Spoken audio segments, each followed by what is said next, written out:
Hi, I'm Spencer Ziegler. Hi, I'm Mellisa Smith. Hi, I'm Serena Halstead. Welcome to our Data Lit podcast.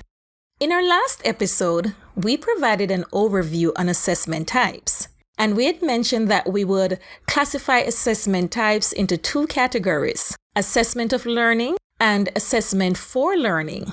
In this episode, we will focus on assessment of learning. To get us started, I wanted to use the analogy of a vacation to help us think about what we mean when we say assessment of learning. Just think about this grand vacation you want to take at the end of the year or at a specific time of the year after you have worked so hard. Now, this work so hard I'm referring to is all that teaching and learning that has been taking place inside your classroom.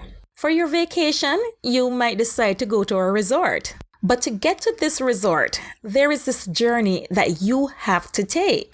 This journey, you have planned for it. You know that there are some exciting places that you must stop to take a picture of. You also need to refuel on gas. And while you're there, you need to check that map to see if you're really heading in the right direction. Assessment of learning follows along the same analogy. We have our summative assessment that we might imagine as our final destination.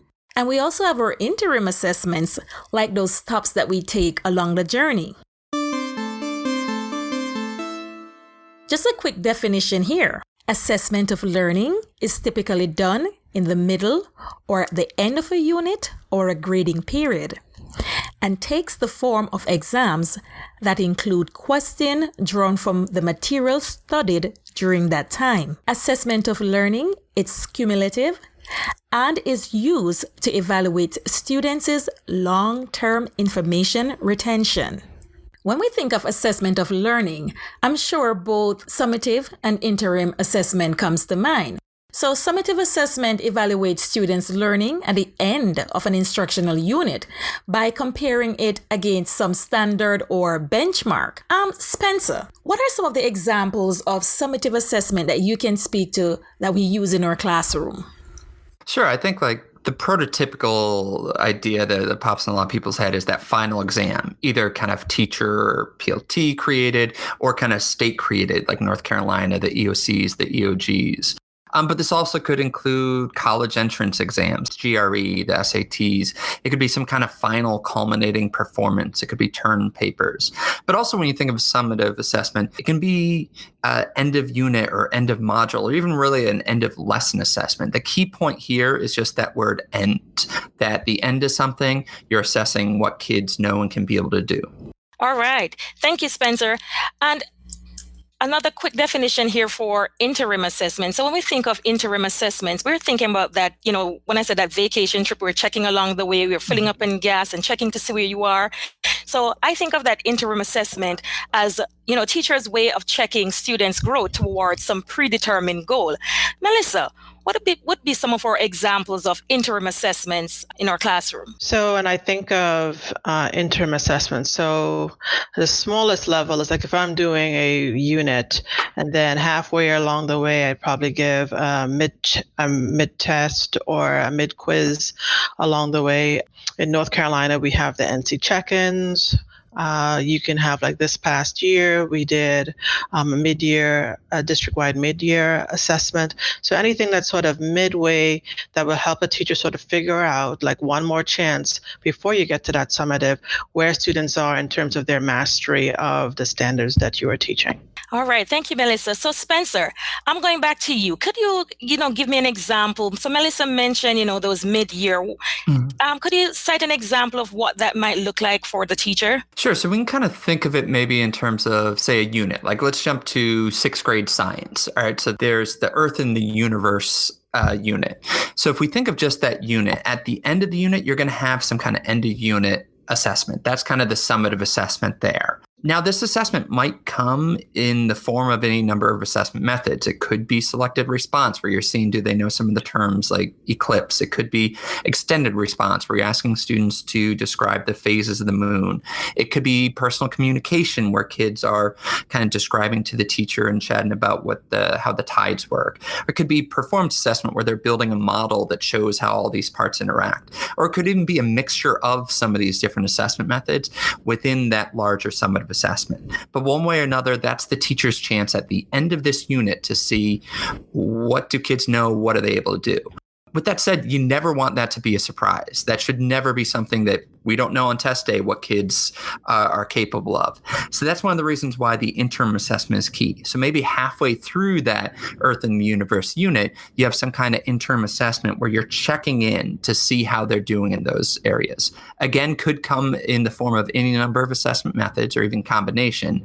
But the key there is it gives the students and the teachers a chance to see how things have been going halfway, like in that journey analogy, that kind of pit stop, so that you can perhaps change the route to make sure that we're getting at the destination that we want, which is every kid has mastered those standards. So that's what it might look like in a particular unit.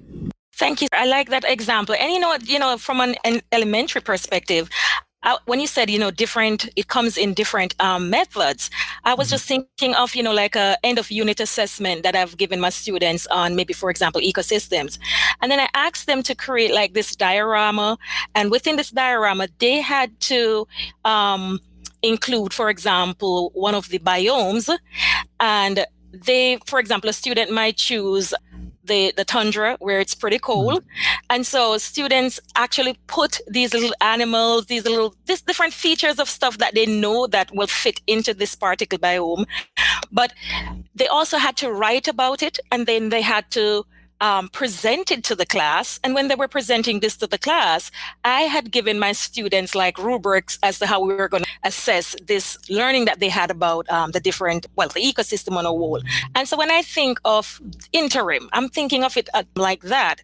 But really and truly, this is the assessment of learning. I'm assessing how much you have learned so far in what I've covered on ecosystems. So I like how you mentioned it's different methods. I like how you went there with that. Let's continue on. When we think of the uses of it, what are some of the things that comes to mind when we think as teachers? What are we using it for? Mellisa, Spencer, what do you say about that?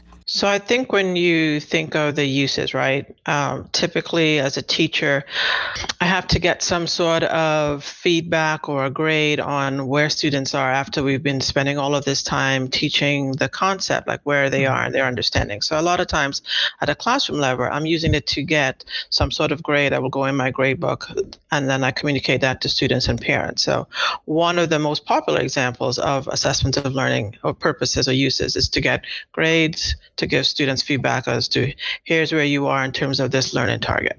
Yeah, and I like how Smarter Balance put it, to provide valid, reliable, and fair measures of students' progress towards an attainment of the knowledge and skills required. I think that kind of captures, it does give us a data point to kind of check in there. Not to say it necessarily tells us everything, but gives us some useful information. I think we're kind of in an interesting period to kind of reflect on the use of summative assessments, because we're recording this in July of 2020, and we lost a lot of our summative assessments due to COVID at the end of last year. And with that, we're seeing that it's kind of tricky at the beginning of this year to figure out, what do where kids know? Yeah, and how did they do with those kind of standards? So I think that kind of highlights that piece of that check-in, that understanding of how they did with those standards is really useful information for teachers that we can move forward. Right. And as we're talking about, the uses for the teachers, we know that there are different uses of assessment of learning, right? So on that note, who are some other uses that we have for assessment of learning? So most times, like I said, the data from assessments of learning can be used at the classroom level, and then it sort of bumps its way out, right? So a principal looks at it to see how a teacher is doing, quote unquote, the effectiveness of a teacher. So principals use assessments of learning. School central office staff use that kind of information, again, to look at whether a program or a school or a teacher is being effective in what they're doing. So those are some of the users that I think. It's not just teachers, but it could be principals, it could be central office staff. Yeah, and I like that you point out that you mentioned like programs. And the fact is that summative assessments can be a really helpful data point or data points to gauge not just the standards, but maybe a new curriculum or a program that we're trying out or whatever it might be. So it can be helpful, and that way it gets to different users as well. So yes, students and staff, but also administrators, also central office, parents, community members, anybody that's a stakeholder in education might benefit from these data points. When I think of users, and I know there are several of them, you kind of have the student as one of the main users, and then you have everybody else, teachers and everybody else. And I feel as though if I had to look at a scale, the assessments of learning sort of weigh heavier on the teachers and everybody else. Tips the scale more on that end. Not that it shouldn't be for students, but to me, it's more for the everybody else, teachers and everybody else. And I think in our next episode, when we look at assessments for learning, the scale sort of tips the other way. This one is more for students. So you kind of have this sort of tipping. They're both equally valid, but sometimes it tips more in one direction than the other. Yes, it does. And thank you for bringing that up. So as you mentioned, when we continue on with our next episode, we will be looking at assessment for learning. So I'm just going back to my analogy here to wrap up. So when we think of assessment of learning, we're thinking of that final destination. We're working towards some goals, and we have some predetermined goals that we want to know what is it that our students are learning? How much have they gained so far? So assessment of learning allows educators to answer the big questions. Did all of our students learn the material? Or are all of our students meeting the standards? Notice the words used in both questions here. All. We're checking in on all of our students.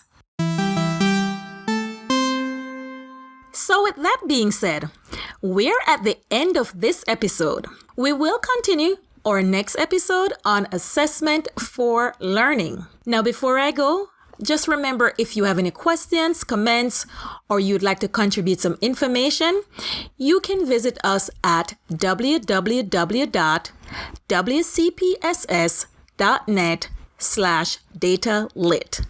Thank you so much for listening to our episode on assessment of learning. Bye. Bye. Take care. Now let's hear that sweet, sweet new theme music.